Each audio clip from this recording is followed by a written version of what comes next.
kakaknya udah siap juga dan teman-teman di rumah juga kayaknya udah nggak sabar pengen kepo-kepo gitu ya tentang jurusan kakaknya. Langsung aja. Sebenarnya Kak untuk jurusan sastra Jepang di Udayana itu sendiri secara garis besar itu kayak gimana sih Kak? Jadi sastra Jepang di Udayana itu kita lebih memfokuskan belajar supaya nantinya kita menjadi mahasiswa peneliti, bukan menjadi guru seperti itu. Jadi memang bayangan orang-orang kan misalnya, oh kamu masuk sastra Jepang ya, oh kamu mau jadi guru atau mau jadi guru di mana seperti itu. Bayangannya hanya guru bahasa Jepang seperti itu. Padahal sastra Jepang itu lebih ke bagaimana kita belajar tentang Jepang sendiri dan juga tentunya bahasa Jepang tersebut. Seperti itu, Kak. Oke, berarti banyak belajar juga tentang budaya Jepangnya gitu ya Kak di sastra Iya, Jepang betul. ini gitu. Ya budayanya dan tentunya pastinya bahasanya juga gitu ya Kak. Iya. Nah, ada nggak sih Kak kayak stereotipnya mungkin Kak atau mitos-mitosnya atau mungkin yang tadi udah Kakak sebutin gitu ya yang mungkin dianggapnya orang-orang yang mau masuk jurusan sastra Jepang ini pengen menjadi seorang pendidik gitu ya atau guru gitu ya. Nah, untuk stereotip yang lainnya itu selain menjadi guru ya, biasanya jadi bahan bercandaan orang ya. Karena kan biasanya orang lihat, oh, sastra Jepang pasti karena suka nonton anime ya, jadi masuk sastra Jepang. Atau masuk sajep karena biar bisa nonton anime tanpa subtitle, seperti itu biasanya. Oh, Eh, ya, jadi banyak sekali orang-orang yang kadang nyeleneh seperti itu. Itu aja sih Kak, biasanya yang orang-orang kasih stereotip kepada kami. oke, padahal sebenarnya nggak kayak gitu ya kak, nggak selalu Enggak hanya dong. maksudnya untuk nonton anime tanpa subtitle. Oke kak, nah terus kak, kalau tadinya tanyain tentang jurusannya secara umum, nah selanjutnya itu apa sih kak sampai alasannya gitu ya kakak tuh masuk ke jurusan sastra Jepang Udayana gitu dari sekian banyak jurusan yang lainnya. Jadi dari dulu saya emang udah suka sama Jepang ya, bukan suka animenya atau suka yang biasanya kan orang, oh saya suka anime, saya masuk sastra Jepang seperti itu. Kalau saya lebih suka Jepangnya itu dari budaya mereka, etika mereka seperti itu. Jadi ketika saya melihat orang Jepang pertama kalinya di Indonesia tuh saya udah kagum, kok bisa ya ada orang yang tepat waktu dan juga mereka sangat menghargai waktu pekerjaan seperti itu. Saya lebih interesting kepada bagaimana etika mereka seperti itu.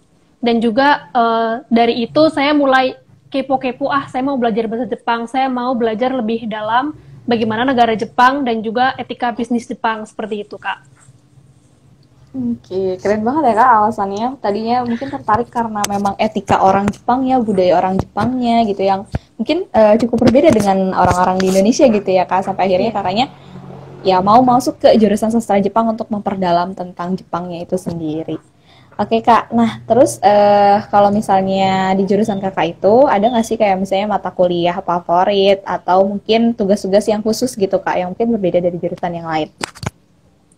Baik untuk tugas-tugas khusus atau yang berbeda dengan jurusan lain itu kita di sini yang menurut saya paling saya suka itu kita belajar tentang bagaimana pola pikir orang Jepang seperti itu. Misalnya bagaimana cara orang Jepang itu memaknai kematian, bagaimana orang Jepang itu memaknai pernikahan seperti itu. Karena kan memang isu-isu akhir-akhir ini adalah oh orang Jepang nggak mau nikah seperti itu, orang Jepang nggak mau punya anak seperti itu, banyak orang tua yang masuk ke panti jompo seperti itu. Nah, itu masuk ke dalam mata kuliah Japanese ideologi seperti itu Kak. Jadi menurut saya itu yang benar-benar menurut saya nggak ada di jurusan lain ya ada Japanese ideologi tersebut. Selain itu juga ada Nihon Shakai, kita belajar tentang masyarakat Jepang, etika bisnis Jepang, lebih seperti pelajaran lintas budaya seperti itu Kak. Oke. Oke, berarti itu yang khasnya juga dan mungkin yang kakak sukanya juga ya, karena Iya, mempelajari tentang lintas budayanya itu gitu ya. Oke, betul Kak. nah terus kak ada nggak sih kayak misalnya konsentrasi ataupun kayak kelompok keahlian gitu kak di jurusan kakak?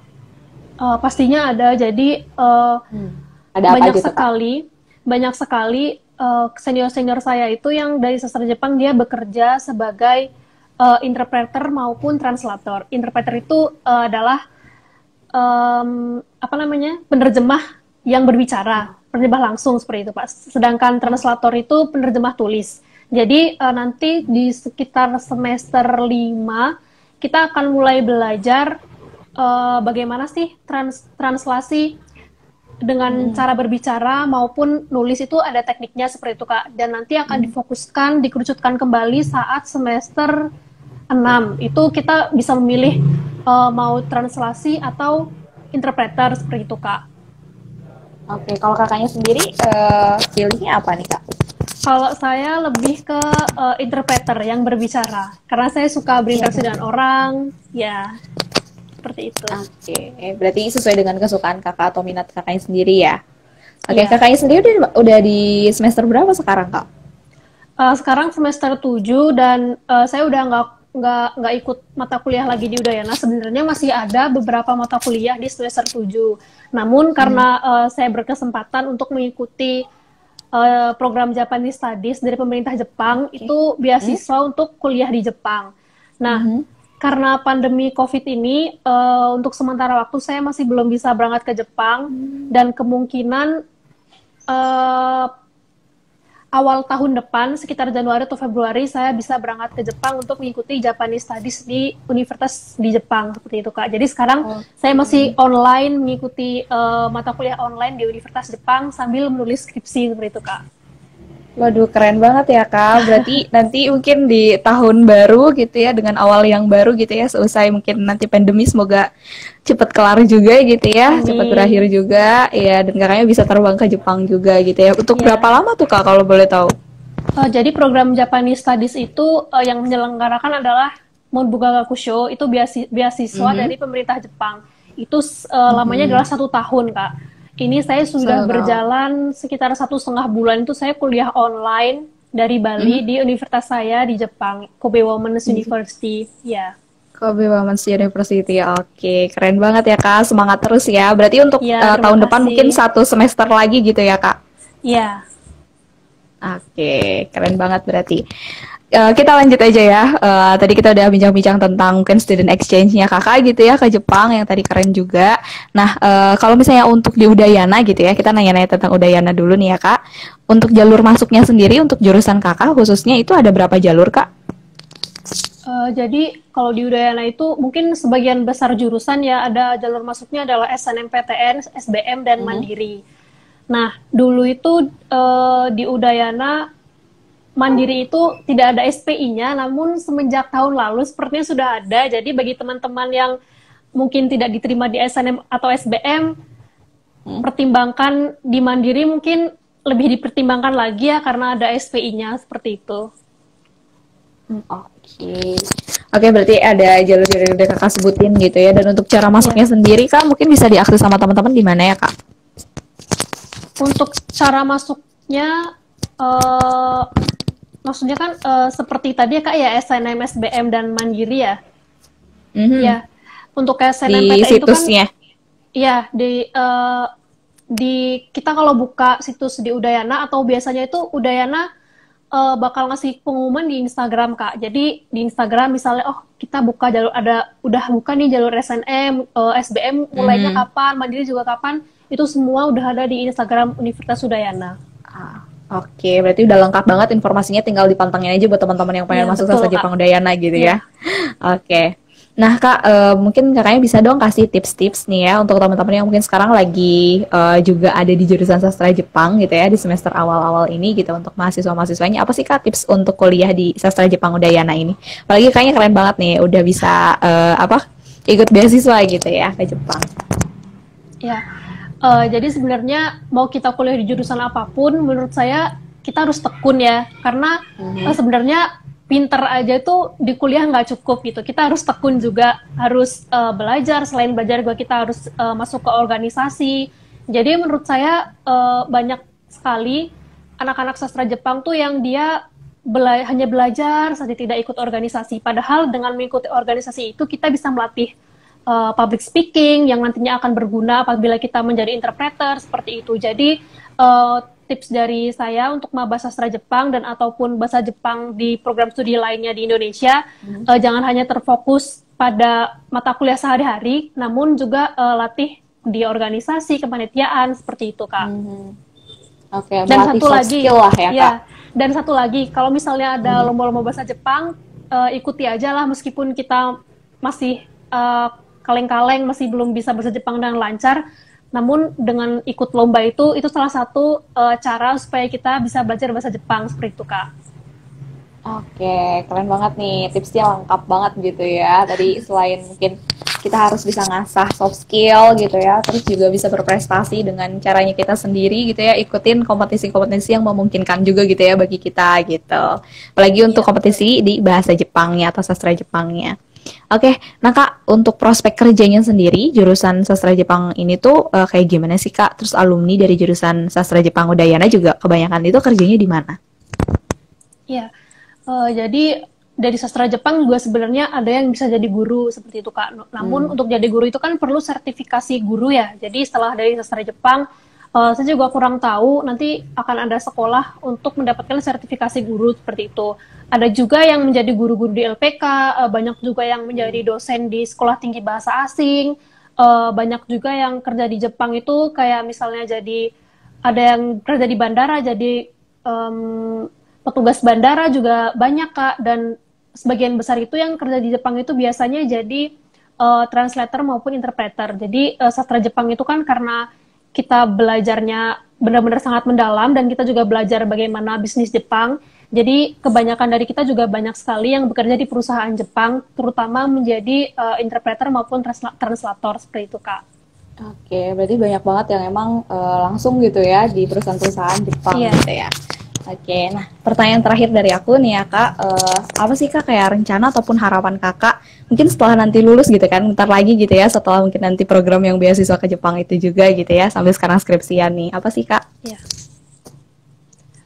Harapan saya sih setelah saya lulus, saya Mm-mm. mau lanjut S2 di Jepang seperti itu. Ya, karena saya ngerasa juga kayaknya ilmu saya belum cukup deh gitu Mhm. untuk tapi kalau misalnya saya misalnya nggak dapat beasiswa ke Jepang pun mungkin saya bakal nyobain bagaimana merasakan bekerja di perusahaan di Mm-mm. Jepang, misalnya menjadi translator maupun interpreter di salah satu perusahaan di sana seperti itu, Kak.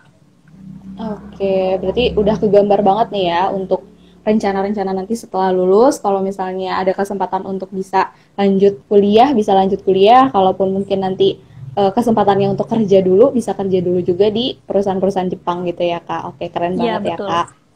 Ya, nah karena tadi pertanyaan terakhir dari aku, terus kayaknya ada pertanyaan masuk nih ya Kak dari teman-teman live IG kita. Sebentar, aku coba cari dulu karena tadi di bagian atas gitu ya Kak pertanyaannya. Nah, oke Iya, ini iya. aku udah dapat pertanyaannya dari Widya MP. Katanya, Assalamualaikum warahmatullahi wabarakatuh. Ya ampun, bentar. Ke bawah lagi nih. Bentar ya Kak. Tadi.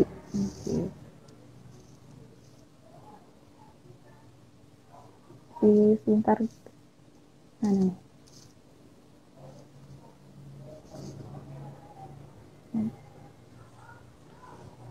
Oke, atau dari kakaknya bisa dicoba dilihat nggak kak ada Oh ya, iya, pertanyaannya? iya. Ya, Oke, sebentar. saya baca lalu saya jawab ya, Kak ya. Iya, boleh. Oh, ini ada, udah nih. Oh ya. Katanya, ya aku bacain dulu aja ya. Ini saya Widiawati ingin bertanya, katanya tuh apa nih? Ampun, hilang lagi di saya. Ya udah boleh kak dibacain aja sama Iya, iya. kakaknya langsung aja. Pertanyaan dari Widiawati ingin Mhm. bertanya, kebudayaan yang seperti apa sih Kak yang membuat Kakak suka dan memilih sastra Jepang? Oke, Oke, boleh kak jadi langsung jawab. ya, jadi tadi juga saya sudah menjelaskan ya Widya beberapa kebudayaan yang saya suka dari Jepang itu yang pertama adalah bisnis sebenarnya orang Jepang. Hmm. Dan juga bagaimana orang Jepang itu tepat waktu. Jujur saya tuh suka dengan orang-orang yang pekerja keras seperti itu. Jadi kan orang Jepang kan memang biasanya terlihat pekerja keras, terlihat serius. Maksudnya sudah benar-benar kehidupannya itu terencana seperti itu. Karena saya memang orangnya suka yang seperti itu adalah salah satu kebudayaan Jepang yang paling saya sukai seperti itu. Dan saya memang ingin mendalami sastra Jepang lebih dalam lagi.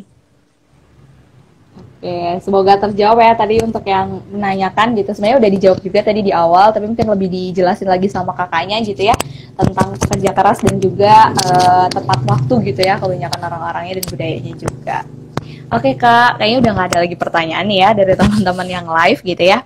Makasih banyak karena sudah mau berbagi gitu ya, sharing sama kita tentang jurusan sastra Jepang di Udayana.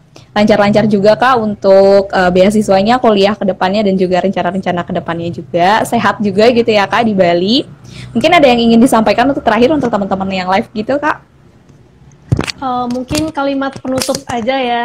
Terima Oke, kasih boleh untuk Kak. teman-teman yang sudah hadir di live intip kuliah. Semoga bagi kalian yang masih anak SMA dan ingin masuk kuliah, semoga dilancarkan. Dan bagi kalian yang anak kuliah nonton live ini, semoga kuliahnya dilancarkan dan skripsinya juga lancar. Itu aja. Terima kasih. Oke, sama-sama Kak. Amin ya, teman-teman semua.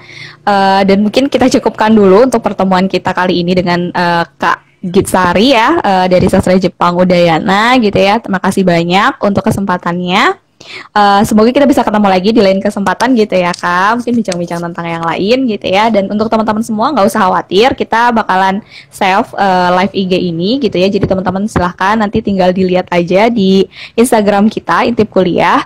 Terus juga mungkin untuk yang pengen tanya-tanya juga secara langsung gitu ya ke Kak Gitsarinya juga bisa melalui website kita gitu ya di Intip Kuliah juga, karena ada artikelnya juga, nanti bisa langsung nanya-nanya gitu ya seputar jurusannya juga kalau kepo-kepo gitu kan. Atau mungkin langsung gitu ya ke Kak Gitsarinya lewat mungkin Instagram juga gitu ya Kak. Oke, makasih banyak ya Kak. Sampai ketemu lagi di lain Makasih. kesempatan. Makasih juga untuk teman-teman semua yang udah ikut live ya. Assalamualaikum.